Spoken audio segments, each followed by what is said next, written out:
नित्य लीला में प्रवेश होने में भक्त की इच्छा और भगवान की मर्जी ही मुख्य होती हैं। यद्यपि भगवान के सर्वथा शरण होने पर भक्त की सब इच्छाएं समाप्त हो जाती हैं, तथापि भगवान की यह एक विलक्षणता है कि भक्त की लीला में प्रवेश होने की जो इच्छा रही है उसको वे पूरी कर देते हैं।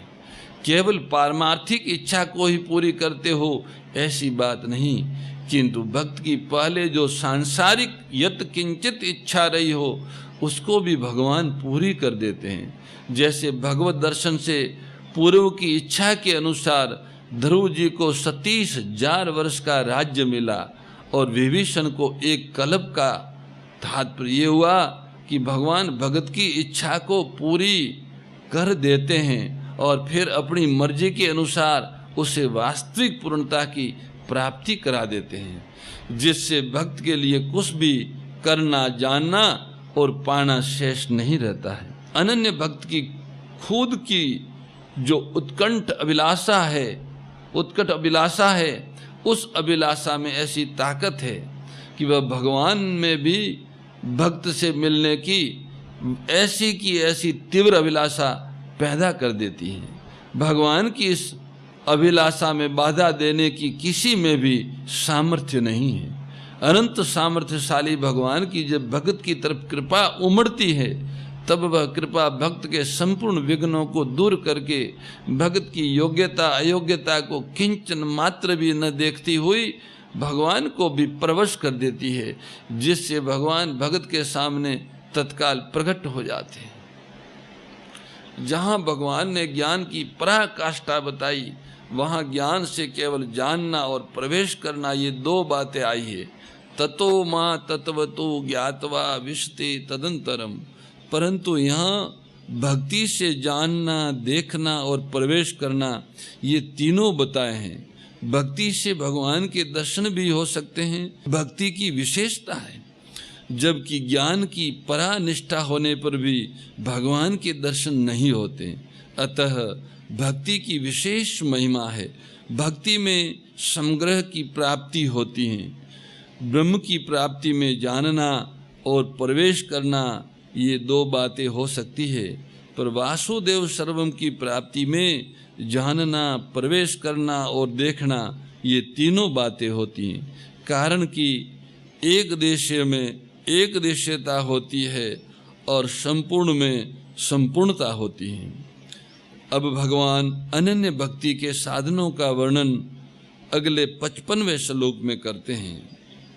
श्री भगवान बोले, हे पांडव, जो मेरे लिए ही कर्म करने वाला, मेरे ही परायण और मेरा ही प्रेमी भक्त हैं तथा सर्वथा आसक्ति रहित और प्राणी मात्र के साथ वैर भाव से रहित है, वह भक्त मुझे प्राप्त होता है। जो जप कीर्तन ध्यान सत्संग स्वाध्याय आदि भगवत संबंधी कर्मों को और वर्ण आश्रम देश काल परिस्थिति आदि के अनुसार प्राप्त लौकिक कर्मों को केवल मेरे लिए ही, मेरी प्रसन्नता के लिए ही करता है, वह मत कर्म कृत हैं। वास्तव में देखा जाए तो कर्म के पारमार्थिक और लौकिक ये दो बाहरी रूप होते हैं, पर भीतर में सब कर्म केवल भगवान के लिए ही करने हैं, ऐसा एक ही भाव रहता है, एक ही उद्देश्य रहता है।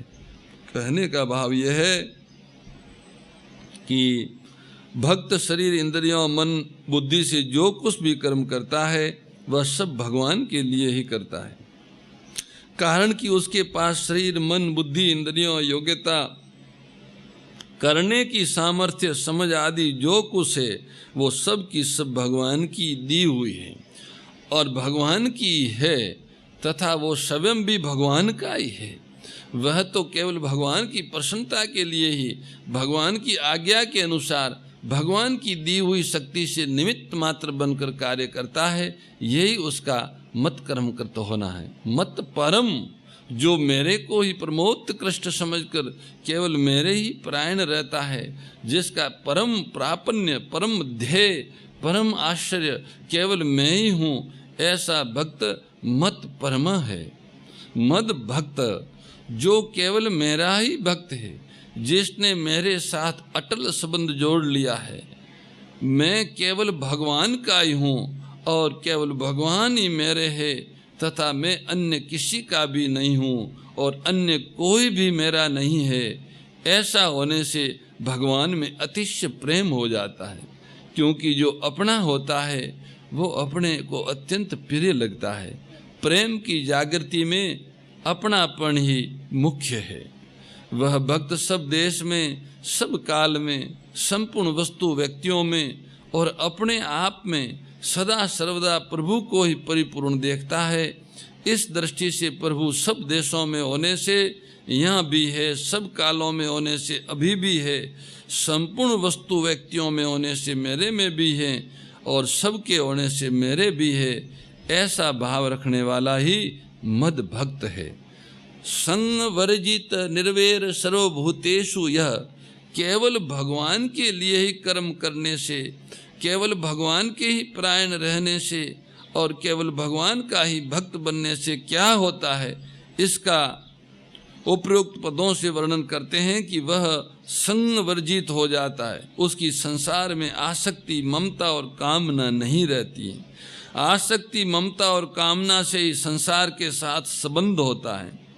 भगवान में अनन्य प्रेम होते ही आसक्ति आदि का अत्यंत अभाव हो जाता है। दूसरी बात, जब भक्त को मैं भगवान का ही अंश हूँ, इस वास्तविकता का अनुभव हो जाता है, तब उसका भगवान में प्रेम जागृत हो जाता है। प्रेम जागृत होने पर राग का अत्यंत अभाव हो जाता है। राग का अत्यंत अभाव होने से और सर्वत्र भगवत भाव होने से उसके शरीर के साथ कोई कितना ही दुर्व्यवहार करे, उसको मारे पीटे, उसका अनिष्ट करे, तो भी उसके हृदय में अनिष्ट करने वाले के प्रति भी किंचन मात्र वैर भाव नहीं होता।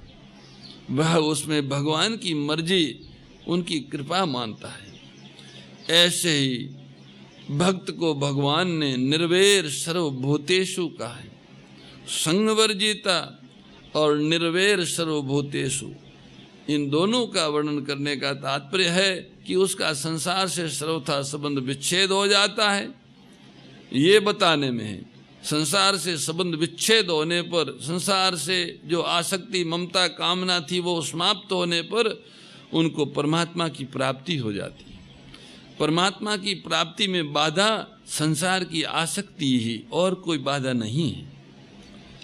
संसार के वस्तु, व्यक्ति, पदार्थ और परिस्थिति में आसक्ति, ये मेरा है, मैं मेरा की जेवरी गलबंध्यो संसार, ये आसक्ति ही भगवान की प्राप्ति में बाधक है। इतना ही नहीं, ये आसक्ति घोर पतनकारी है। यह शरीर रहते हुए तो वस्तु, व्यक्ति, पदार्थों में राग द्वेष में उलझाए रखती है, पर मरने के बाद भी उसी घर, मकान, पदार्थ आदि के आसपास में चूहा, बिल्ली और पता नहीं खिलकुड़ी क्या क्या बढ़ना पड़ता है। स मामेति, ऐसा वह मेरा भक्त जो अनन्य भाव से, संसार की आसक्ति से मुक्त होकर अनन्य भाव से भक्ति करता है, ऐसा वह मेरा भक्त मेरे को प्राप्त हो जाता है। स मामेति, मैं तत्व से जानना, दर्शन करना और प्राप्त होना, ये तीनों बात आ जाती हैं, जो कि पीछे के श्लोक में बताई गई है। जिस उद्देश्य से मनुष्य जन्म हुआ है, वो उद्देश्य सर्वथा पूर्ण हो जाता है भगवान का प्रेम जागृत होने से। मन मना भव मद भक्तो मद्याज माम नमस्कुरु मामे वैश्यसि युक्तवेव महात्मानम मत परायणा। ऐसा कहने पर भी भगवान के मन में ये बात रह गई कि मैं अपने रहस्य की सब बात किस तरह से, किस रीति से समझाऊं। इसको समझाने के लिए भगवान ने 10वां और 11वां अध्याय कहा है। जीव ने उत्पत्ति, विनाशशील और नित्य परिवर्तनशील प्रकृति और प्रकृति के कार्य, शरीर, संसार का सहारा ले रखा है, जिससे ये अविनाशी और नित्य अपरिवर्तनशील भगवान से विमुख हो रहा है। इस विमुखता को मिटाकर जीव को भगवान के सम्मुख करने में ही इन दोनों 10वें और 11वें अध्याय का हेतु है। इस मनुष्य के पास 2 शक्तियाँ हैं, चिंतन करने की और देखने की। इनमें से जो चिंतन करने की शक्ति है, उसको भगवान की विभूतियों में लगाना चाहिए। जिस किसी वस्तु व्यक्ति आदि में जो कुछ विशेषता, महत्ता, विलक्षणता, अलौकिकता दिखे और उसमें मन चला जाए, उस विशेषता आदि को भगवान की ही मानकर वहाँ भगवान का ही चिंतन होना चाहिए। इसके लिए भगवान ने 10वां अध्याय कहा है। दूसरी जो देखने की शक्ति है उसको भगवान में लगाना चाहिए। जैसे भगवान के दिव्य अविनाशी विराट रूप में अनेक रूप है, अनेक आकृतियों है, अनेक तरह के दृश्य है, ऐसे यह संसार भी उस विराट रूप का ही एक अंग है और इसमें अनेक नाम, रूप, आकृति आदि के रूप में परमात्मा ही परमात्मा परिपूर्ण है। इस दृष्टि से सबको परमात्म स्वरूप देखे, इसके लिए भगवान ने ये 11वां अध्याय कहा है। अर्जुन ने भी इन दोनों दृष्टियों के लिए 2 बार प्रार्थना की।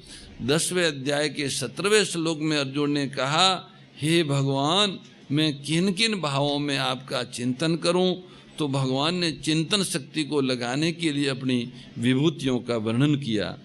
11वें अध्याय के आरंभ में अर्जुन ने कहा कि मैं आपके रूप को देखना चाहता हूं। तो भगवान ने अपना विश्व रूप दिखाया और उसको देखने के लिए अर्जुन को दिव्य चक्षु दिए। तात्पर्य ये हुआ कि साधक को अपनी चिंतन और दर्शन शक्ति को भगवान के सिवाय दूसरी किसी भी जगह खर्च नहीं करनी चाहिए। साधक चिंतन करे तो परमात्मा का ही चिंतन करे और जिस किसी को देखे तो उसको परमात्म स्वरूप में ही देखे। इस तरह से साधक अगर साधन करेगा तो उन्हें शीघ्र सफलता मिलेगी।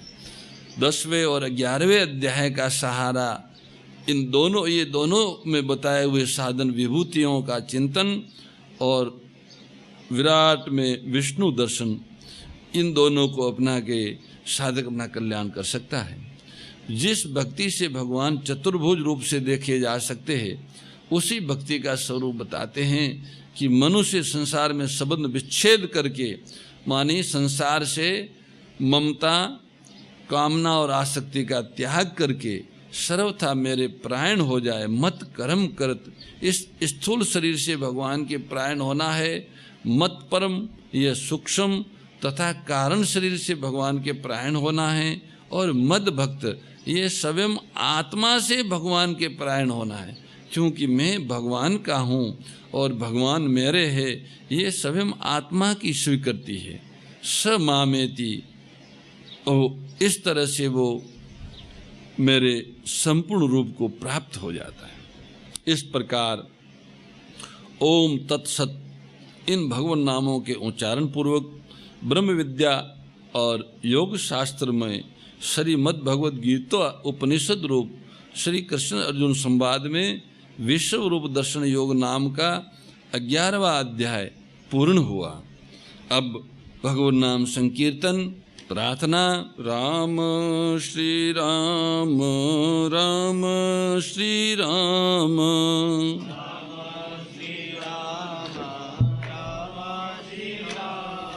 राम श्री राम, राम श्री राम,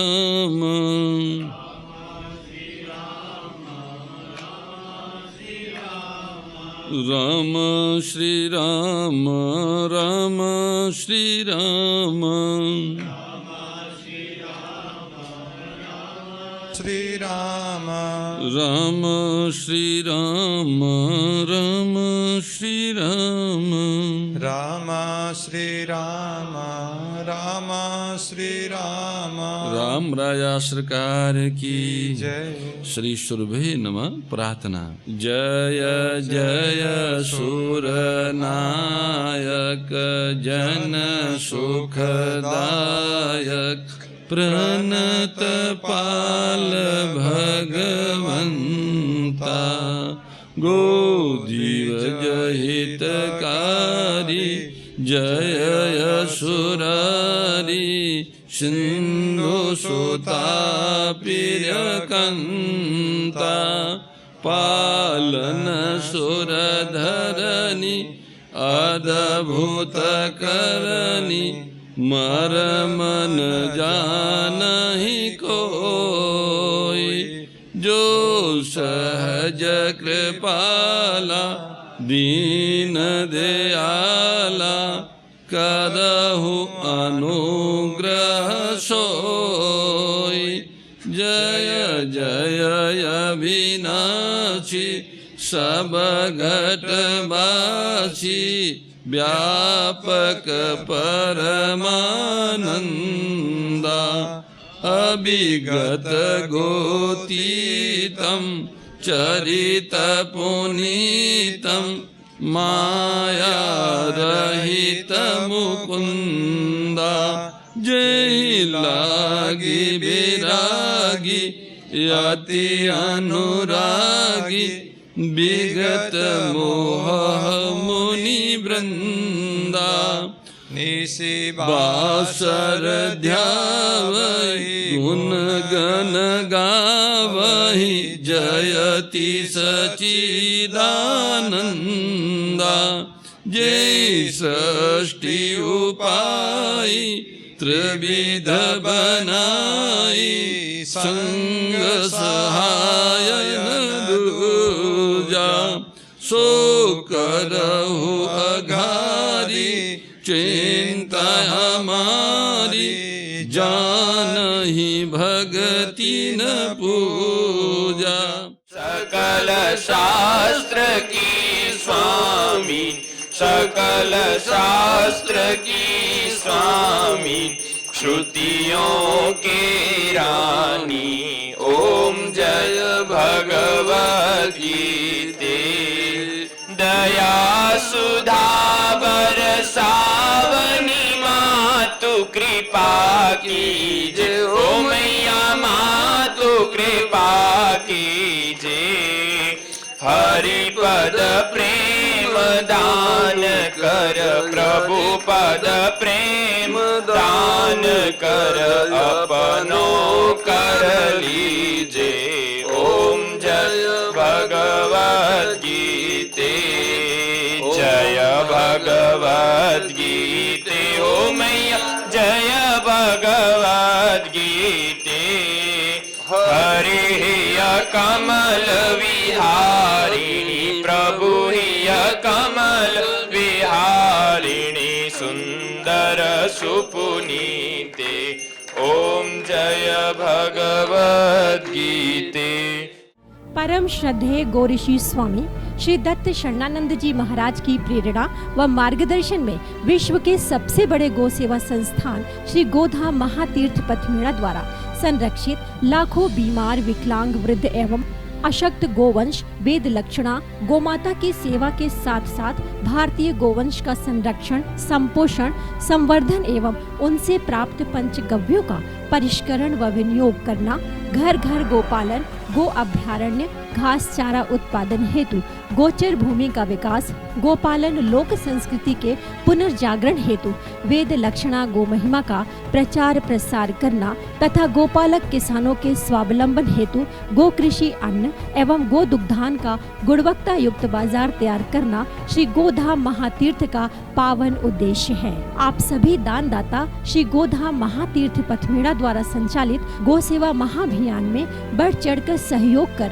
लाखों बीमार विकलांग वृद्ध एवं अशक्त गोवंश के गोग्रास सेवा हेतु श्री गोधाम महातीर्थ पथमेड़ा लोक पुण्यार्थ न्यास के बैंक ऑफ बड़ौदा खाता संख्या 084901000238827 IFSC कोड BARB 0 ASHRAM शाखा आश्रम रोड अहमदाबाद में गोग्रास सेवा निमित्त जमा कर सकते हैं।